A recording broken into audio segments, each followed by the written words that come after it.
Alright, good morning Davao City, good morning Filipino, Davaoenyo, Minanawan, lahat ng mga Pilipino sa buong mundo, no? So for this video ay ipapakita ko lang ho sa inyo itong aming tulay, mga bahayan, open sea, island garden, city of Samal. Basta anything na pwedeng mahagip ng ating camera, yun po yung ihahatid ko sa inyo, no? Sa umagang to, sa araw na ito. And of course, bago ako matulog, kasi papuntang tulog pa lang tayo, no? Okay, bali, meron lang akong parang nare-realize, may mga self-realization tayo. Every time na ako'y nanonood or tinitingnan or tinatanaw or nakikita, every time na nakikita ko tong mga proyekto ng mga Duterte sa Davao City, like, masasabi kong iba talaga sila, no? Despite sa napakadaming pambabatikos, paninirang puri, character assassination, no? Lahat na lang ng paraan gagawin nila para matumba, para masira, mawala sa political arena itong mga Duterte family. Si VP Sara Duterte, ginawan ng issue na naman ngayon bago kay Madriarga ba yun, no? Si Mir Basti, si Kung Pulong, lahat na lang talaga ng Duterte, ayaw nila.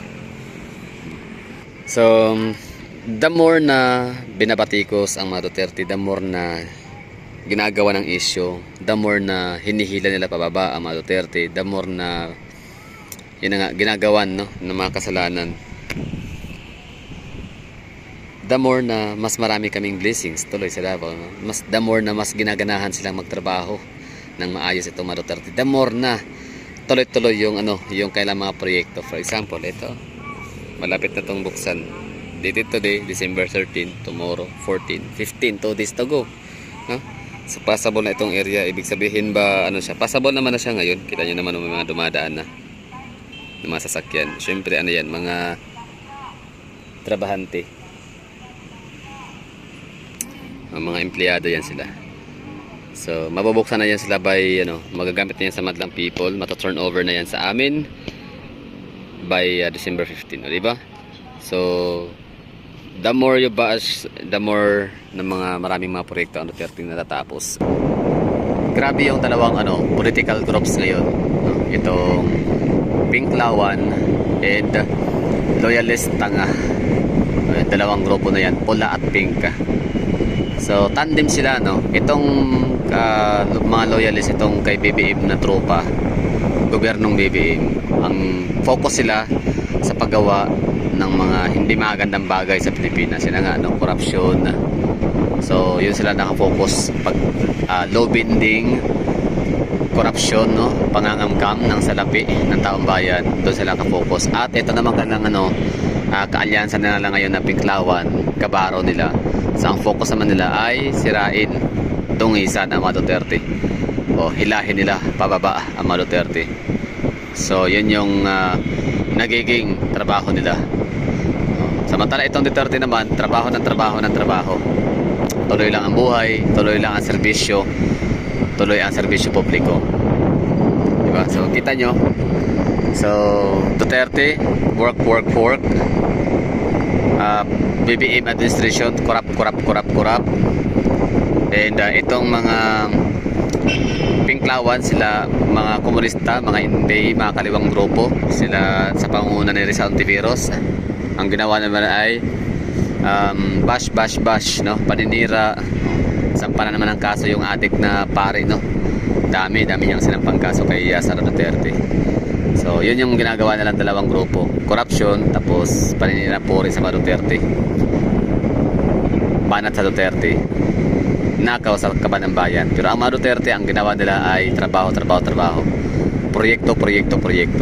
So alam nyo ba na dito sa Davao City, yun na nga, meron na kaming dalawang junction sa aming coastal road, no? Ang coastal road namin nga, ulitin ko, we have 17.8 kilometers long. Mabubuksan na yung dalawa, magagamit na by December 15. I mean, 17.8 kilometer long, consist of 4 junctions. Ang pangalawang junctions ay magagamit na naming mga madlang people dito sa Mindanao by December 15. So yun, another milestone.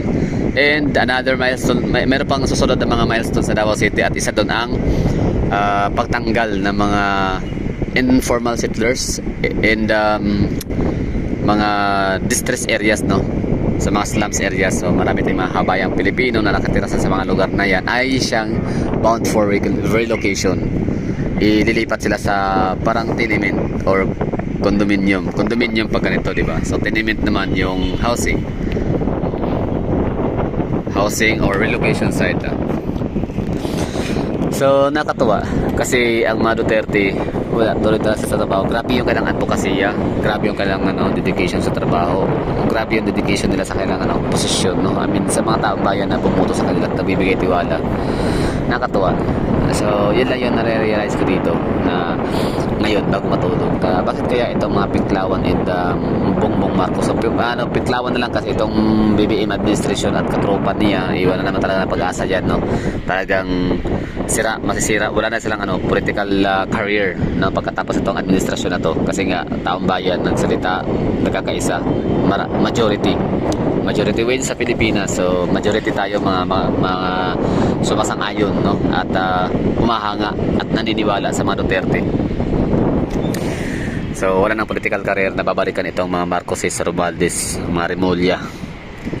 So ngayon itong mga Pinklawan naman ganoon din, no? Ang wala na rin naman tsamba lang nakapasok si naipanalo si Kiko Pangilinan and Bam Aquino.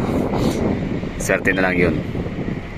So yun na nga, yung dalawang grupo na yan, nakaw, pambabash, no, paninira po sa mga Duterte. Bakit kaya nila gagawin na lang magtrabaho? Sa tingin nyo? Ba't kaya ito, for example, si Rizal Antiveros, taga-saan ba siya? Manila, di ba? So bakit hindi niya nalang pagandahin ang Manila? Di ba? Bakit nila gawin na lang maganda ang mga lugar na pinanggalingan nila, nang sa ganun meron silang resibot, meron silang maipagmayabang, meron silang maipagmalaki, meron silang maiflex the moment na magkakaroon ng halalan, di ba? Magpapare-election sila, at least meron silang bit-bit na trophy, no? Meron silang bit-bit na award, meron silang bit-bit na mga proof of evidences na sila ay tunay na lingkod bayan, di ba? Kailan kaya naging serbisyo publiko yung sinisiraan ng kapwa politiko? Di ba? Sinisiraan yung mga Duterte, sinisiraan yung mga grupo or yung mga taong sumusuporta sa mga Duterte, di ba? Nabira Kibuloy. Ngayon si Bato na naman, di ba? Si Tatay Digong, di ba? Sunod si Senator Bongo, lahat na lang, grabe. Pero syempre mga taong bayan nga, hindi naman pwede ipakulong ang 32 million katao, di ba? May ipakulong na lang mga Duterte lahat. Kaya mga 32 million, di ba? 32 million, boboto pa rin yan. Hindi na pwede ipakulong yan sabay-sabay. So magkakaalaman sa election lang, no? Wala lang, realization lang. Medyo antok pa ako nito, papuntang matulog na. Bago pa, yun yung na-realize ko dito, ulitin ko. Bakit hindi na lang nila gawin ang trabaho nila, pagandahin ang lugar, mag-implement, maggawa ng batas at i-implement, no, na makakatulong sa bayan, makakatulong sa kanilang mga constituents, sa kanilang mga munisipyo, probinsya, barangay o kanilang syudad.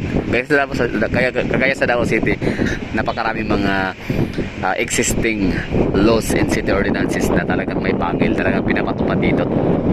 Naging rason bakit naging disiplinado ang mga taga Davao at maging mga taga ibang rehiyon, na the moment na papasok sila sa jurisdiction ng Davao City, nag-iingat na sila kasi ba nahuhuli dito kapag tatawid ka basta-basta na hindi nakadaan sa pedestrian lane, no? Mayroon ditong jaywalking, mayroon ditong anti-smoking, basta marami liquor ban, basta maraming mga city ordinances na umiiral sa Davao City. May pangil yung batas dito. So bakit hindi nila gayahin na lang ang Duterte kaysa siraan, di ba? Baka may chance pa silang manalo or makuha yung posisyong gusto nila kaysa siraan yung Duterte. The more na sinisiraan na yung Duterte, lalong tumataas ang ratings, di ba? So yun lang, realize ko lang. Morning realization bago matulog. That would be all. Thank you for watching. Sensya na, medyo tayo dito magsalita ngayon, lutang. Yan lang. Thank you for watching. Good morning. Have a great day ahead, no? Ingat kayo lahat dyan, ha. Tatay Digong will not be happy na malaman na kayo nagpabaya sa inyong kalusugan. Gusto niya kayo okay lagi, diba? Grabe si Tatay Digong, no? Kahit nasa loob na siya ng pihitan sa dahig, pero ang iniisip niya pa rin taong bayan. So laban tayo hanggang 2028, ha.